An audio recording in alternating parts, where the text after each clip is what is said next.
Nós vamos conversar agora com o assistente executivo em políticas sociais, Glauber Oliveira, e com o companheiro dele, o estudante de Direito, Nildo Gondim.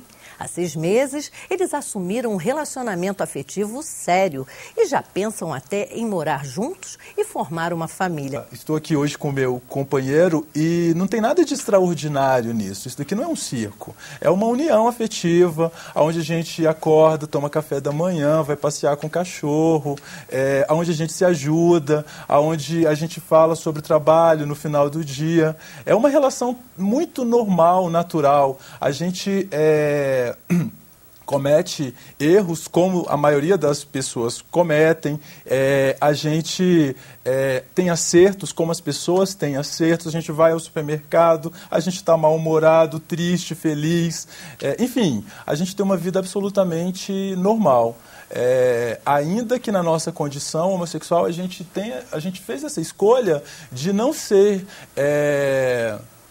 de não se sentir diferente. A gente não pede desculpa para estar nos lugares, a gente não pede desculpa para a gente ser quem a gente é. Se a gente estiver, por exemplo, em uma praça de alimentação de um shopping e eu sentir vontade, por exemplo, de fazer um carinho nele e tal, falar, olha, eu te amo, isso acontece naturalmente.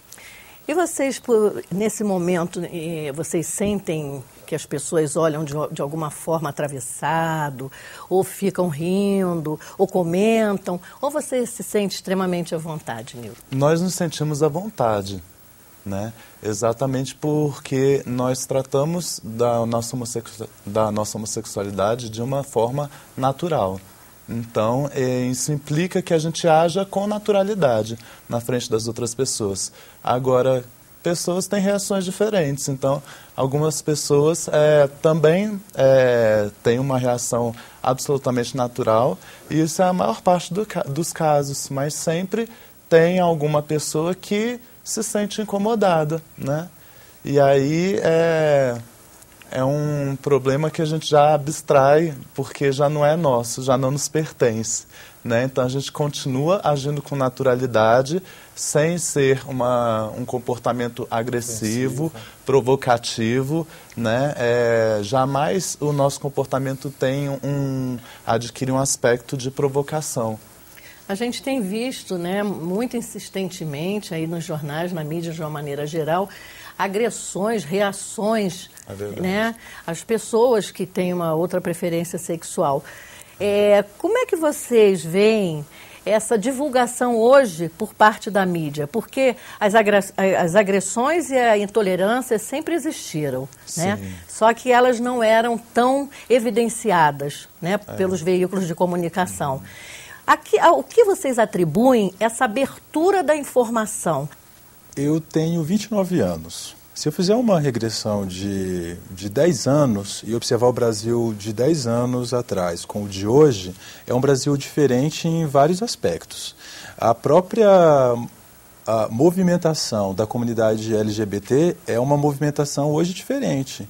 Se a gente perceber esse movimento, por exemplo, das paradas nas grandes cidades, cresceu bastante, né? Então foi um público que saiu bastante do gueto e adquiriu visibilidade.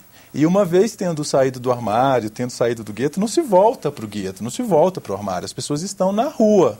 Nildo, você acha que um projeto de lei, uma lei em vigor, é capaz de mudar esse quadro, essa realidade ainda tão agressiva às pessoas que optam por uma outra...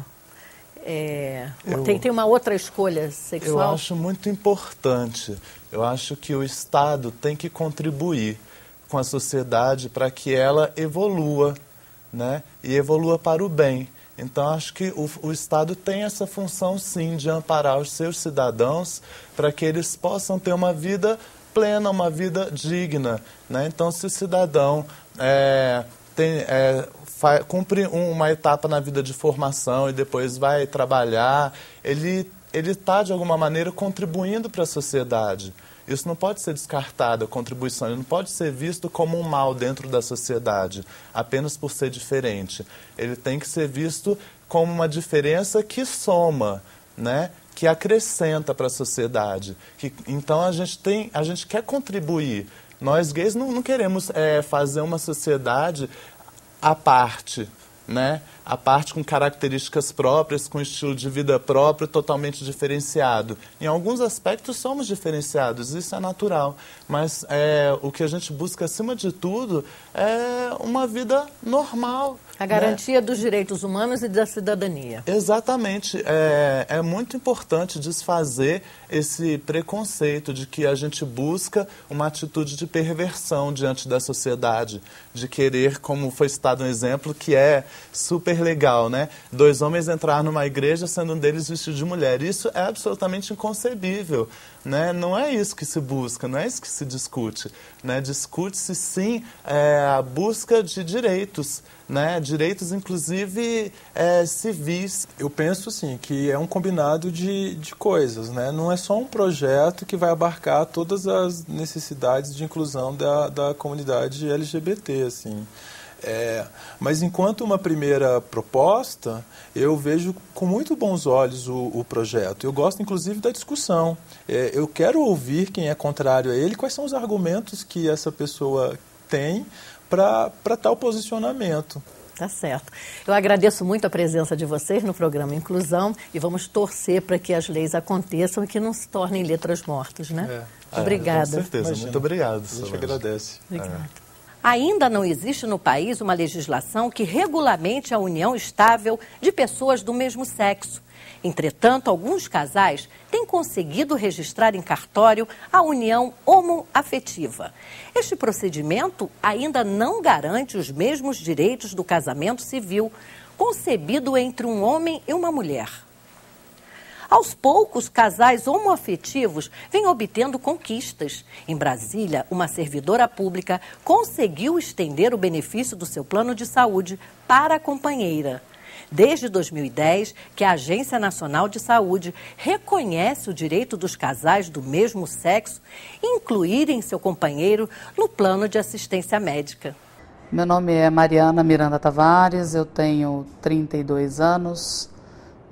Nasci em Brasília, cresci aqui, me descobri lésbica há mais ou menos uns 10 anos.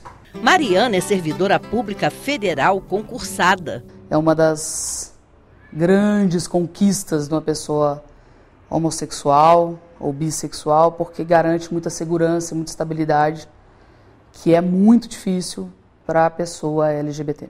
Há 4 anos, ela mantém um relacionamento com Renata e, como funcionária pública, conseguiu estender o benefício do plano de saúde para a companheira. Hoje, o Serviço Público Federal permite que o homossexual, ou bissexual, ou transexual, coloque o seu parceiro ou parceira, o seu companheiro ou companheira, como dependente no plano de saúde. Isso é muito variável nos órgãos públicos, mas a maioria, 99%, já permite. E graças ao plano de saúde, Renata pôde fazer uma cirurgia de emergência. Agora, em casa, recebe os cuidados de Mariana.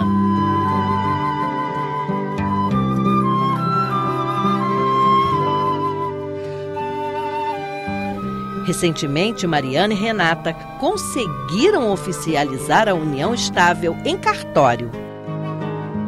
Essa declaração, infelizmente, não garante os direitos que um casamento garantiria, não garante nem no trabalho.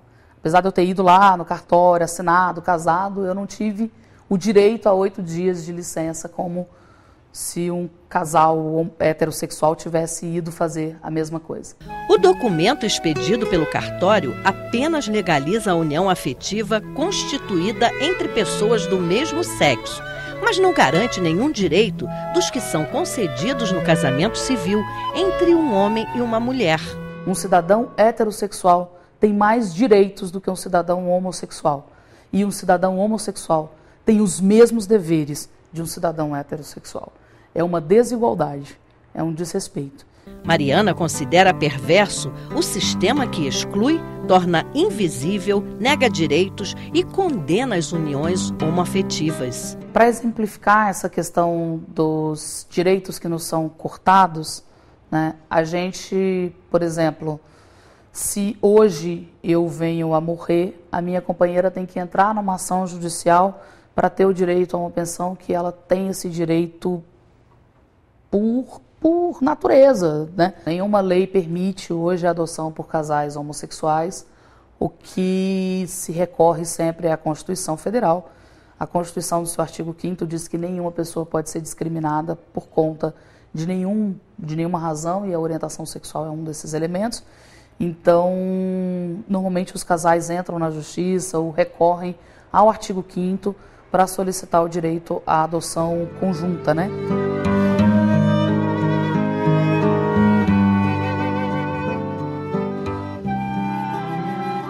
Hoje, meu maior desejo é que eu tenha os mesmos direitos que um casal heterossexual tem. A transexualidade não é considerada uma patologia.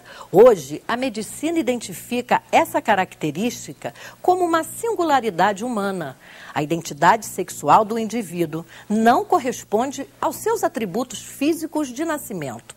Alguns transexuais recorrem à cirurgia de mudança de sexo.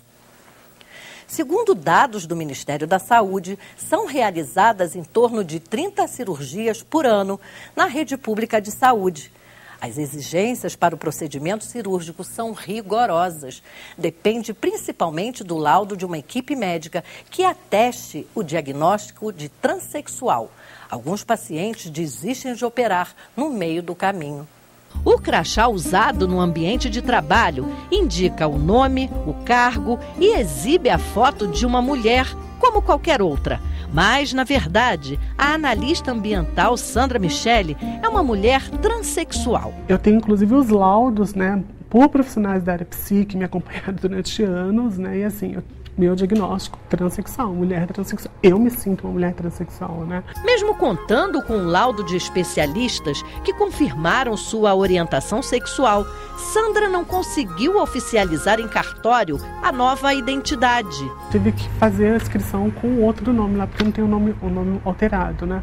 Mas eu já tinha feito a minha transição de gênero, né? Então, assim, quando eu fui fazer a prova, eu já fui eu. Para a advogada Márcia Regina Melaré, conselheira federal da Ordem dos Advogados do Brasil e dirigente da entidade há 20 anos, o país precisa respeitar a diversidade para garantir cidadania a todos. Eu acho que esse grupo realmente tem que ter um olhar mais sensível, porque o transexual não é uma orientação sexual, não é uma opção sexual, é uma questão já biológica, né? O transexual, ele não compatibiliza a mente dele com o corpo que ele tem. Formada em biologia e funcionária concursada do Ministério do Meio Ambiente, há 5 anos, Sandra mudou de São Paulo para Brasília com o firme propósito de construir uma nova vida e constituir outra identidade. Minha transição de gênero eu fiz aos 27 anos, né? Por conta própria,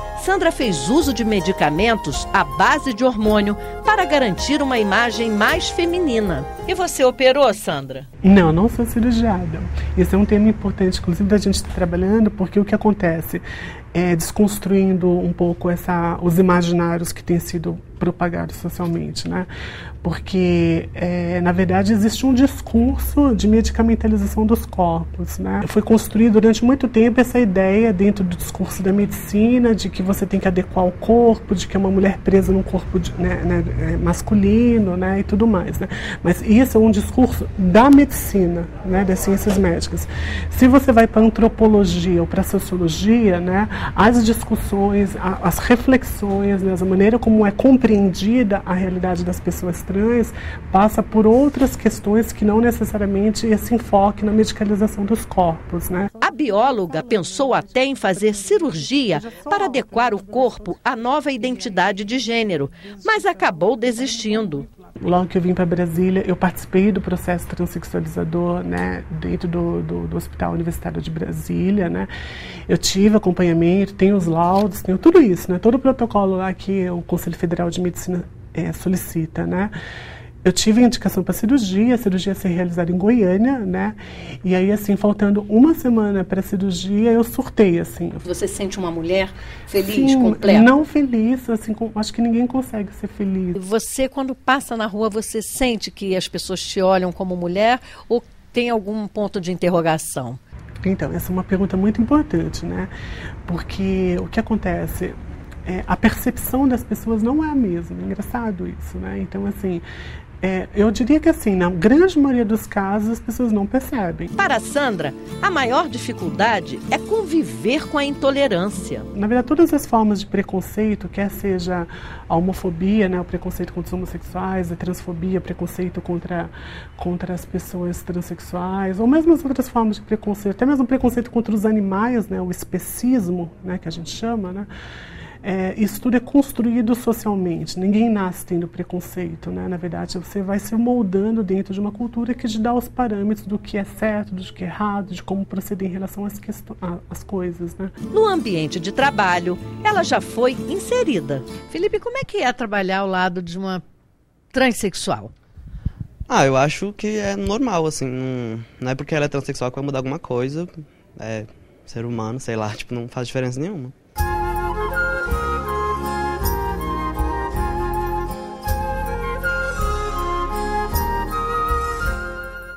Veja a seguir o trabalho realizado por uma organização não governamental de Brasília junto a vítimas de homofobia. Voltamos já.